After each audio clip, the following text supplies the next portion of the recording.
இன்றைக்கி க்ரீமியான butter garlic egg sandwich தாங்க பார்க்க போகிறோம். இது அட்டகாசமான டேஸ்ட்டில் இருக்குங்க. கண்டிப்பாக ட்ரை பண்ணி பாருங்கள். அதுக்கு ஒரு பவுல் எடுத்து 2 முட்டையை அதில் உடச்சி ஊற்றிக்கலாம். உடச்சி ஊற்றி அதில் மசாலா பொருட்கள்லாம் சேர்த்து நம்ம ஆட் பண்ண போகிறோம். அது கூட 1/4 டேபிள் ஸ்பூன் மிளகுத்தூள், 1/4 டேபிள் ஸ்பூன் மிளகாய்த்தூள், தேவையான அளவு உப்பு போட்டு நல்லா கலந்து எடுத்து வச்சுக்கலாம்.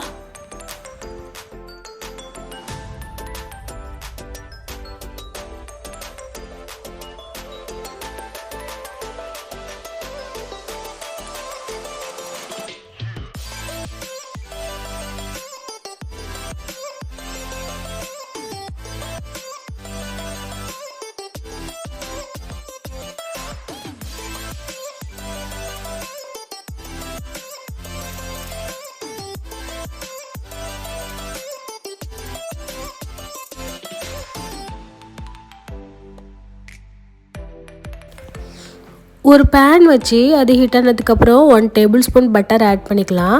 பட்டர் ஆட் பண்ணி நம்ம ரெடி பண்ணி வச்சுருந்த எக் மிக்ஸை இதில் போட்டு பொரிச்சு எடுக்க போகிறோம். ஓவர் குக் பண்ணாமல் மீடியம் ஃப்ளேமில் வச்சு கரெக்டாக பொரிச்சு எடுங்க.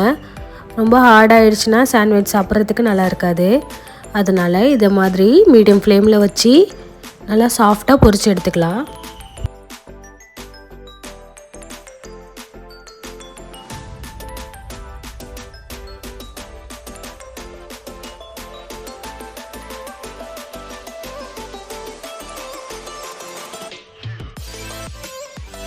இந்த அளவுக்கு பொரிச்சு எடுத்து வச்சுக்கிட்டா போதுங்க. இதை நம்ம தனியாக எடுத்து வச்சுட்டு அதே பேனில் 2 டேபிள் ஸ்பூன் பட்டர் ஆட் பண்ணிவிட்டு அது கூட நம்ம இப்போ ஃபைனாக சாப் பண்ண கார்லிக் தான் ஆட் பண்ண போகிறோம். அது எவ்வளோ பொடிசாக கட் பண்ண முடியுமோ அவ்வளோ பொடிசாக கட் பண்ணி ஆட் பண்ணிக்கோங்க. இது 5 பல்லு பூண்டுங்க. 5 பல்லு பூண்டை ஃபைனாக சாப் பண்ணி பட்டரில் ஆட் பண்ணிக்கலாம். இது நல்லா வதங்கினதுக்கப்புறம் மீடியம் சைஸ் வெங்காயம் சின்ன சின்னதாக கட் பண்ணி ஆட் பண்ண போகிறோம். இப்போ பூண்டு நல்லா வதங்கிடுச்சு. இப்போ நம்ம கட் பண்ணி வச்சுருந்த வெங்காயத்தை ஆட் பண்ணிக்கலாம்.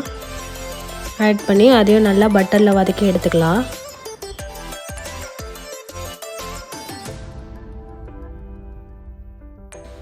வெங்காயம் வதங்கினதுக்கப்புறம் 1/4 டேபிள் ஸ்பூன் பெப்பர், தேவையான அளவு உப்பு போட்டு அது கூட 2 டேபிள் ஸ்பூன் கார்ன்ஃப்ளவர் பவுடர் போட்டு இதை மாதிரி சாட்டே பண்ணி எடுத்துக்கலாம். இப்போ நம்ம 1/2 கப் மில்க் எடுத்து இது மாதிரி கொஞ்சம் கொஞ்சமாக ஆட் பண்ண போகிறோம். 1/2 கப் பாலை டைரெக்டாக ஃபுல்லாக ஆட் பண்ணாமல் கொஞ்சம் கொஞ்சமாக இதை மாதிரி கட்டி இல்லாமல் கலந்து எடுத்துக்கோங்க.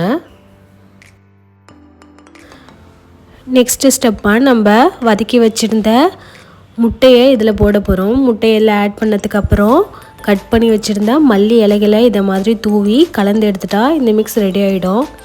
இப்போ நம்ம இதில் சாண்ட்விச்சில் எப்படி அரேஞ்ச் பண்ணுறதுன்னு பார்க்கலாம்.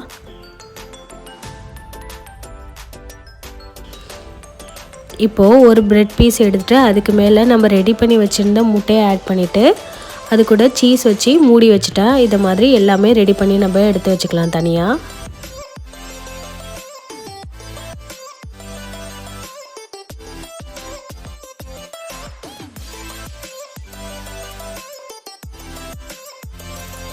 ரெண்டு முட்டைக்கு இதை மாதிரி 3 சாண்ட்விச் கிடச்சிருக்குங்க. உங்களுக்கு எத்தனை தேவைப்படுதோ அத்தனை நீங்கள் ஆட் பண்ணிக்கோங்க. இப்போ ஒரு பேனில் பட்டர் எதுவும் சேர்க்க வேணாம். சும்மா இதை டோஸ்ட் மட்டும் பண்ணி எடுத்தால் போதும். இதை மாதிரி மீடியம் ஃப்ளேமில் வச்சு 2 பக்கமும் கோல்டன் ப்ரௌன் ஆகிற மாதிரி டோஸ்ட் பண்ணி எடுத்துக்கோங்க. இந்த வீடியோ உங்களுக்கு பிடிச்சிருந்துச்சுன்னா ஒரு லைக் மட்டும் கொடுத்துருங்க. அவ்வளோதாங்க, டேஸ்டியான சாண்ட்விச் ரெடி ஆகிடுச்சு. கண்டிப்பாக ட்ரை பண்ணி பாருங்கள். ரொம்ப ஈஸி செய்கிறதுக்கு. என்னோடய சேனலை யாராவது புதுசாக பார்க்குறீங்கன்னா சப்ஸ்கிரைப் பண்ணுங்கள். நெக்ஸ்ட் வீடியோவில் பார்க்கலாம். தேங்க்யூ.